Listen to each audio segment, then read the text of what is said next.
Hello, everybody. My name is Jared Altick, and I'm here with Kaleb Sackett. Hey, Jared. How are you today? I'm doing pretty well. We have a fun little thing to do. We came up with a top 5 list, and we haven't seen each other's lists yet. And this is the top 5 movies that do not deserve multiple viewings. And to qualify, these are movies that we have each personally watched at least twice. But for my list, I'm arguing that perhaps those movies don't deserve extra viewings for one reason or another, and I have it broken down. But Kaleb, how did you approach this? So I took a slightly different tack on mine. Mine is movies that maybe the public perception would be these don't deserve a second watch. Okay. But I personally love all the movies on my list, and I just keep coming back to these movies. It's almost like movies that you keep watching for no good reason, but you just love them, even though maybe not everybody else does. So, Okay. So we'll see. Right. All right. Well, Kaleb, why don't you go first? Sure. Not all my movies are, universally reviled or anything like that. But my first one is a comedy called The Wedding Singer. Okay. This is an Adam Sandler comedy, one of his earlier movies. I've seen it. It takes place in the 1980s, but the movie came out in 98. And I love the music in this movie. It's all 80s music, and I was born in the 90s, but I really have an affinity for cheesy 80s pop music, and this movie is full of it. It's a cute movie. It's got wonderful little moments of love, and Drew Barrymore is the female actress in the movie, the love interest, and she and Adam Sandler just go really well together, kind of like in the movie 50 First Dates. They just have a good chemistry between them. And, I don't know that most people would consider this movie to be worth multiple watches. It's just a basic standard comedy. You know what I mean? It's just a dime a dozen. There's so many of them. But this particular one, my family loves, and we just keep watching it, and we quote it, and we sing some of the songs in it, because there's originals too. It's not just, actual 80s music. There's stuff that they wrote for the movie too. And I don't know, it's just a comedy that we really like. Okay. That's good. So I don't know if it's worth a second watch, but I think I watch watched it one time. I remember it fondly. I didn't hate it or anything, but I've not ever gotten around to watching it again. Maybe you're proving my point. Yeah, sorry. Yeah. Also, I think this is one of those movies that would play on TBS over and over and over and over again back in the day. It was just on all the time. Yeah. Yeah, but we own it on DVD. My parents do. Yeah. I wonder if it's been an advantage for movies that were being rerun on cable or on network television before streaming became big. Possibly. I wonder if that helped. Possibly. Although sometimes it was like, that movie again? Really? No one likes that movie. Why are they really just trying to boost this movie up? What's going on? Well, let me use that as a segue to one of mine. One of the movies that I have absolutely watched many times over, start to finish, but I don't know if it quite deserves it, is the Easter classic, The Ten Commandments. Really? Charlton Heston, Yul Brynner. I mean, there's some big names. It is a spectacle. It's very well done. I mean, it's an award-winning movie, and I do like it. But part of the problem is that it didn't age well. Yeah. And that got really exposed because there's other movies from that time period that have similar special effects and whatever. But this movie was shown on ABC since 1968 for, every single year for Easter. And always around Easter. Yeah. Okay. Yeah. So Easter evening, that this is on network television every single year. And so back, especially when there were only 3 networks, I mean, you almost didn't have any choice. If the TV was on, there was a decent chance you were going to watch this, even if you'd seen it many, many times. And like I said, it's not a bad movie. It's a classic. But I don't know that every classic deserves 50 viewings. I mean, that is some time invested in one piece of art. And I don't know. Like I said, it's not that I dislike the movie, but yeah, it's not my very favorite, and man, I've seen it a lot. I don't believe I've ever seen the entirety of the Ten Commandments. I knew it was Charlton Heston, but that is kind of funny that a Torah Pentateuch movie gets played on Easter every year. Just because of the Passover connection. Yeah, but it's strange. Yeah. I don't know.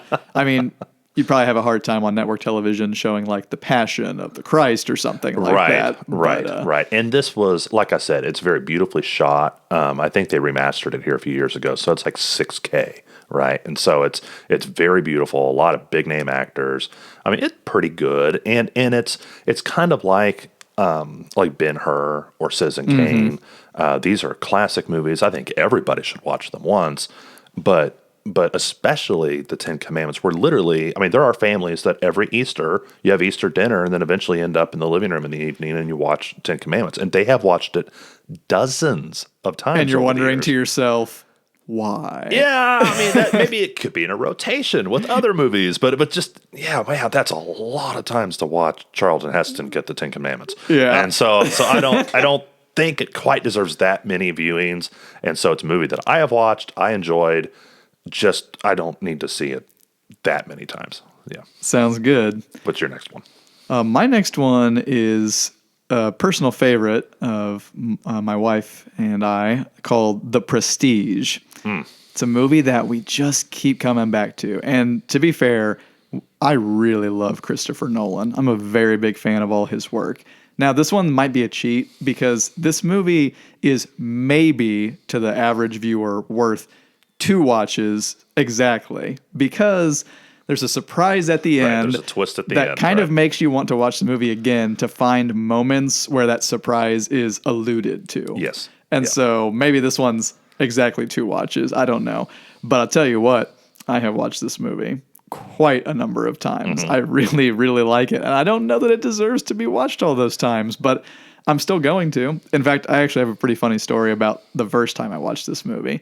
So I think I was in either high school or early undergrad, and I happened to be at my parents' house, and I think everybody was in bed, and this movie just happened to be on television, and I was watching it, and it was really good. I think I started just a few minutes into the movie, and I was engrossed by it, and there was this huge thunderstorm that came through that night. I mean, it was just massive, and I'm watching the movie, and I get so close to the end, like to when the big reveal's finally going to happen. Oh, wow. And the TV goes out. I think we had a direct TV at that time or something like that. The dish goes out.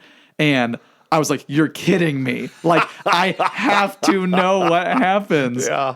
Literally the next day, I went to Blockbuster, and my family never went to Blockbuster. It just was something we never paid for. And I was like, I am going there. I am renting this movie. I'm watching the whole thing again, and I am seeing the end of this because I cannot live with myself with not knowing the ending. Oh, that's hilarious. So we really like this movie, my wife and I do. Oh, it's one of my very favorites. It is? And Okay. In fact, I have a movie related to it on my list. Well, why don't you go ahead? And so my movie is The Sting. Okay, so that's going to be Paul Newman, Robert Redford, and several other all-star cast. And it's a movie. I don't know if you've ever seen it, but I have not. It's a movie. It's like an old timey. Boy, what time would it be set in? Maybe the 20s or something like that. And they're con artists, and they're running a scam. Okay, and it's one of these movies that has a twist at the end where there's a Russian nesting doll, scam within a scam within a scam, and so very similar to Ocean's 11. Okay, so you've seen the original or the remake. A movie which I love. The remake, that is. Again, is like even when their plan doesn't appear to work, well, there's actually a plan within a plan, and it's still going to work, and it's so satisfying. It's like, oh, look at this great twist ending. And some of these movies, and I like this thing, and I've seen it a couple times through, but I watched it with my older boys here a few years ago and realized this isn't as good a movie as I think it is. Okay. And the end is what did it for me. It's like, oh, what a great, oh, that was so perfect. Oh, it fell exactly into place because of the twist. But there are some great movies that the twist at the end will never be as good as it was the first time. And I think that's kind of what I was alluding to a little bit with The Prestige is like, it's so good that first time that maybe every other view is not going to be quite as satisfying. Oh, yeah. Well, and there's movies like The Sixth Sense. Sure. Planet of the Apes. Fight Club. There's several of these that have really big twists that they will blow your mind the first time. You watch it a second time, it might not work. And the exception on my list, what I've written down here in front of me, the exception is The Prestige. Okay. Because I think The Prestige is a better done movie. Okay, so it is much more watchable than just because both The Sting and Ocean's 11, you get all these actors together and it's like they're not trying because they're just so happy to all be in the same room. And it's not, it's like it's awesome that all these people are on the screen at the same time, but it's not like great craft necessarily. Sure. Okay, these are not Oscar performances. They're just Oscar winners in the room at the same time. And The Prestige is so perfectly put together. And it doesn't just have one twist. It's got a twist upon a twist upon a twist. Mm-hmm. And you are just tossed back and forth at the end of the movie because you're not even sure who's on whose side. Well, right? And the movie switches between timelines as well. Yes. And so it's one of those where not only do you have to watch it a second time to understand what it is you just saw, which is fine, but it's one of those where you might go back and enjoy the things that you missed. And so I think you can see Prestige more often, more times than you could view some of these others. Sure. Where once you know the ending to Sixth Sense, maybe you watch it a second time just to see all the things you missed, but I don't know if you keep watching it. Well, that was my caveat here. This one might be specifically worth 2 views to other people, but I keep watching it over and over again. So, well, I agree with you on The Prestige, and I'm unashamed about all these movies. I just keep watching them because I like them. Okay, all right. So that was mine. So back to you again, Kaleb. Sure. Well, my next one is just a dumb movie. There's no other way to put it. I bet I know what it is. Do you think so? Maybe. It's Nacho Libre. I agree with you. It is a dumb movie. Yeah. Well, some people prefer Napoleon Dynamite, which I did like that movie back in the day too. Napoleon Dynamite was kind of a cult hit. But both of these movies were directed by Jared Hess, and you can tell when you watch them that they were directed by the same guy. Yeah. This is just a dumb movie starring Jack Black, which I actually found out, though, is loosely based on a real character. I did not know that. Oh, really? Yeah. So the premise of the movie is there is well, I don't know if he's quite a priest in the film, but a person who, lives at an orphanage and works there. Okay. Yeah. He's taken vows of celibacy, but he loves luchador style wrestling. Right. And he wants to do that, but it's forbidden in the context of the film. And Jack Black just does all sorts of really hilarious stuff trying to be a luchador wrestler and hiding it. And he loosely has a love interest that he, of course, will never be able to, have because she's a sister of the faith and he's a brother of the faith and they both have vows of celibacy. But it's just so funny. And I like this movie more than Napoleon Dynamite. Okay. And once again, this is one of my family movies. My parents and my siblings and we all just really love this movie. The lines from this movie, they are too good. Right. So much quotable material.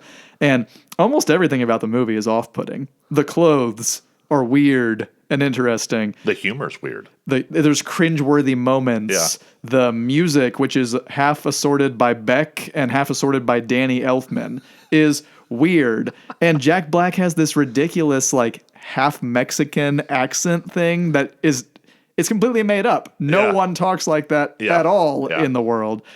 But I love it. It tickles my funny bone. I'm sure a lot of people would watch it and be like, this is garbage. And we just keep playing it over and over again and laughing and quoting it. And right. And now the director of that movie and also Napoleon Dynamite was who? Jared Hess. Jared Hess. Would you watch any of his? I guess I'm not familiar with him. I'm familiar with those 2 movies, but I'm not familiar with that director. Would you watch any of his movies multiple times? Are these the 2 standouts? Here's the thing. I'm getting older. So some of this is nostalgia factor. Okay. I wouldn't necessarily gravitate towards dumb movies today. I can envision there will be a time that comes where my kids like stupid movies and maybe 1 or 2 of them I'll cling on to and they'll be family movies. and the rest of them I will cast aside and be like, I Right. do not care anymore. Right. At all. Right. I can't even really tell you all the stuff that he's directed. I don't know if he did Hot Rod or not. I don't think so. But just lots of really dumb movies. Yeah. Now, see, I've only watched Nacho Libre once, but I've seen. He just cringed. Poor thing.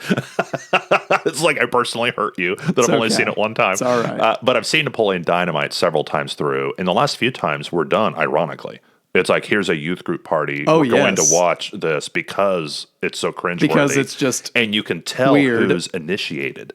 There are people who've seen it and they know how bad it is. They know, and not bad. It's bad in a good way. Right. They know that, like, the director, he will linger on a joke that falls flat and hold it for several seconds until it becomes funny. Yes.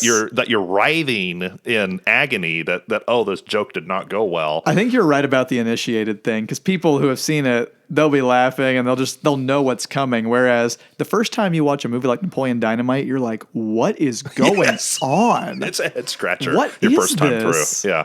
Yeah.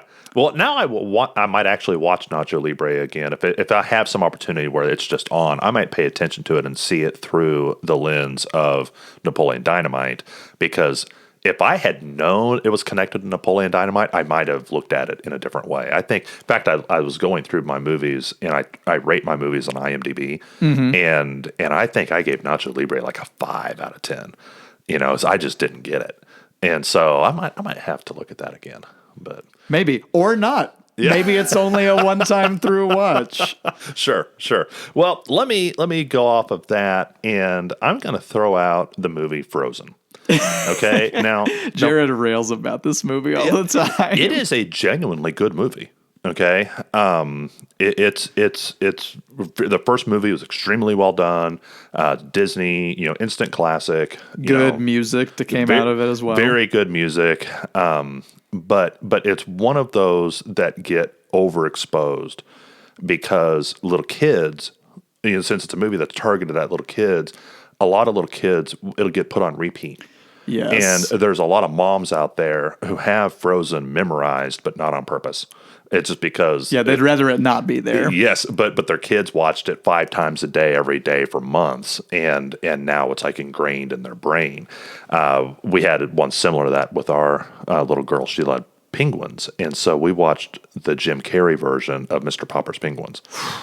And that movie's just kind of okay, but oh my goodness, we've all seen it 20 times through because she watched it all day, every day. She was obsessed with the penguins. And I think it's unfair that movies get hurt by that. Yeah. There's a lot of people that as soon as they see anything connected to Frozen, a lot of parents, they see anything connected to Frozen, They die a little bit on the inside. oh, they're like, let it go. Yeah. They're like, please, I can't take this anymore. That was a Frozen joke right there for those who didn't catch it. But I'm not saying that Frozen's bad. I'm just saying, a lot of families probably have like a strict no Frozen zone. No Frozone. Yes, it's not allowed. We've just seen it too many times, and that's a shame. But I think that happens with families with young kids. You're just going to have some movie that we saw too many times. Well, and talk about a cash cow too. I mean, how many products and toys and whatever have been made because of Frozen? Disney almost had no choice but to make a second one. Yeah. As a result of that. Yeah. Which I haven't seen. I wonder if it's any good. I have seen it. Some of the music is okay. The movie itself it's fine. I mean, it's Yeah. probably a notch below Frozen 1. Okay. All right. What's your next one? So my next one is also kind of a cheat, just a little bit here. I put 2 movies that I think are interchangeable for this that just have the same place in my mind. They are The Social Network and Moneyball. Okay. So The Social Network, of course, is about Facebook and Mark Zuckerberg. Moneyball is about the 2002 Oakland Athletics baseball team and their general manager, Billy Bean. Right. And both true stories, both Yes. recent history. Yes. Okay. Exactly. And to me, they're intriguing. They deal with real world topics. And I know there's creative license and liberty and all of that. But sometimes it's just nice to have real things that real people deal with or have dealt with featured in movies. I kind of like that there are scenes where people are in depositions, as boring as that might sound, or this person and this person are talking about this baseball statistical thing, or, these people have kind of difficulty with some of their friendships, whether it's Billy Bean or Mark Zuckerberg or what have you. Right. And I just like them. I don't know. They come on and I'm like, there's no reason why I should be gravitating toward these movies, but I do. And I've seen them multiple times. So you're saying that there's people who they see it once, they basically are informed, almost like a documentary. This is what happened approximately, but it's been dramatized. But this is what happened. They move on, never watch it again. Surely that has to be the case. And you're saying, no, you go back and rewatch it. Inexplicably. Yes, I do. And I like them. The first step is admitting that you have a problem. That's right. Well, and both of these are pretty well-received movies. They have like decent critical acclaim. Sure. But are they really worth watching multiple times? I feel like the vast majority of people out there would probably say no. Okay. Because once you know the story, you're good. But I like them. If they're on, I'm just like, yeah, let me catch this. I like this movie. Okay. I can segue to either of my last two from that. Let's go this direction.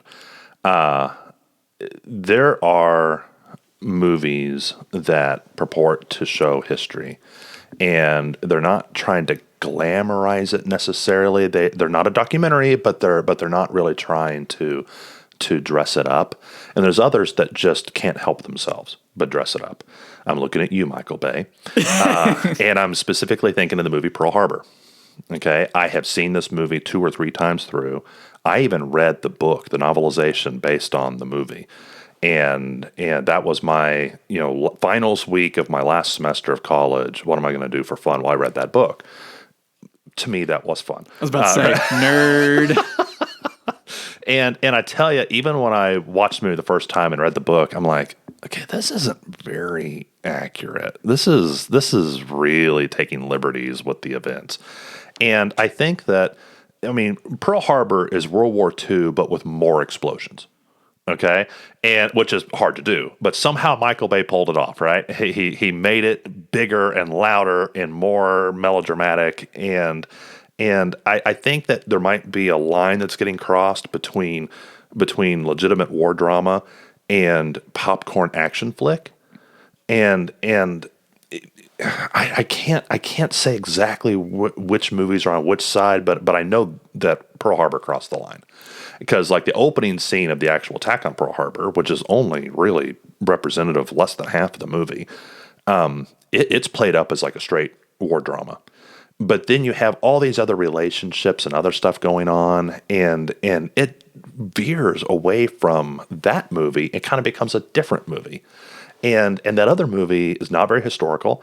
It has lots of inaccuracies. In fact, I heard that at the end of Pearl Harbor, that the survivors of the Doolittle raid, which were old men at the time, they were brought to watch Pearl Harbor at a premiere, and they walked out of it. When it got to their part of the second half of the movie is the Doolittle raid, and they actually walked out of it because it was just, they were getting everything wrong, and it was cheesy Hollywood, and the veterans were like, this doesn't represent us, and they disapproved.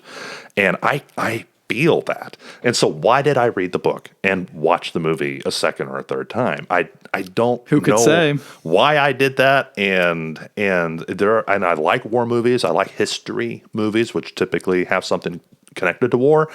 But Pearl Harbor, man, that's one of those that probably is not the best representation of the genre. It's almost more of an action movie with a veneer of history on it. And that produces some real cringe-worthy moments where maybe humor or historical inaccuracies or whatever pop in and kind of ruin the moment. And so, Pearl Harbor's a tough one for me. So it's a movie I really, really wanted to like. And man, I think a different director would have done something completely different. Well, as soon as you said Michael Bay, I was like, never watching that movie. Yeah. I mean, I've seen it time and time again, whether it's Transformers or other movies of his that I haven't seen, like Pacific Rim or Battleship. I mean, it's just all explosions, explosions, big action. action. Yeah, it doesn't have to be plausible explosions. I mean, the joke with Michael Bay is, you knock your drink off onto the floor and there's this big fireball explosion from it. Just because it's like, well, where did that even come from? It doesn't matter. People like explosions. And you know what? He's right. Michael Bay has made movie studios how many hundreds of millions of dollars over the years, probably up into the billions, because people do like that kind of stuff. They want to watch those Transformers movies and whatever, even if they make no sense. I guess. And that's where I'm like, I'm not saying don't ever watch them. I'm just saying I don't know if they deserve to be watched over and over again. If you've seen one Transformers movie, you've seen all the Transformers movies. Yeah. It's, Michael Bay. All right, your last one. What do you got? Say, we're not here to dog on him. We're here to talk about movies that you should or maybe should not watch more than one time. My last movie, Jared, is so universally despised by the rest of the world. In fact, it's on many worst movies ever lists. Okay. I'm going to read you some quotes about this movie before I tell you what it is. An irritating, witless farce weighted down by sophomoric gags. Someone else wrote, it's like a party guest who thinks he is funny and is wrong. And one person is quoted as saying, the worst film ever made, a film about idiots, made by idiots, for idiots. The movie is called The Master of Disguise. Oh, I actually was thinking of that. Starring Dana Carvey. Yes. Which has a 1% on Rotten Tomatoes. I don't know what it is, Jared. Everybody hates this movie, but my family does not. Oh, how funny. There are so many good quotes.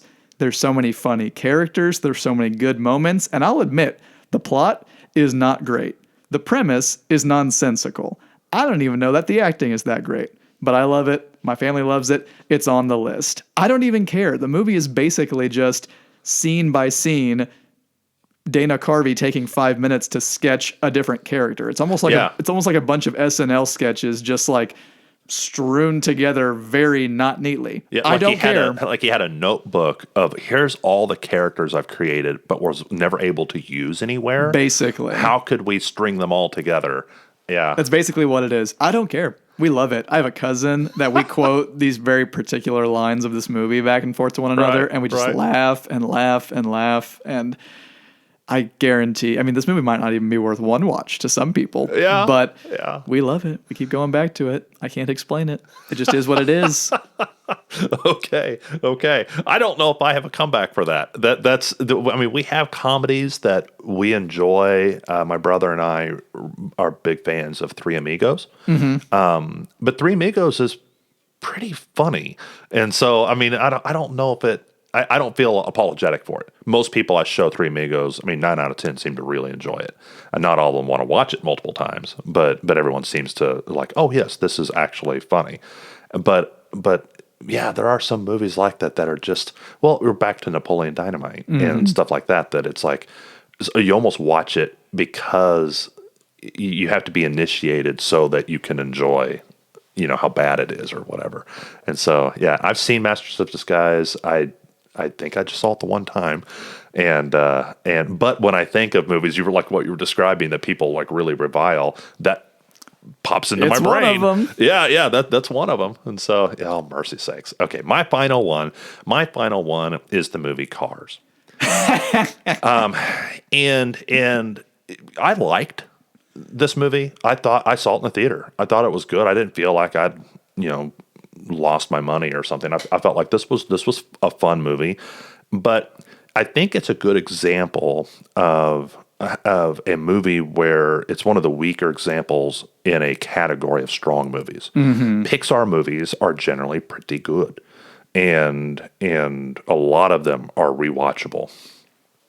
Cars, I don't know how rewatchable it is. Maybe little kids might like it if a little kid has the toy from the show, but I almost felt like the movie was made to sell toys. Oh, absolutely. And certainly its sequels were made to sell toys. There's a Planes series that's connected. At least one somehow. Movie or a series. Yeah, I think there's a couple, but like direct-to-video kind of movies. And then there's now a few sequels of Cars itself.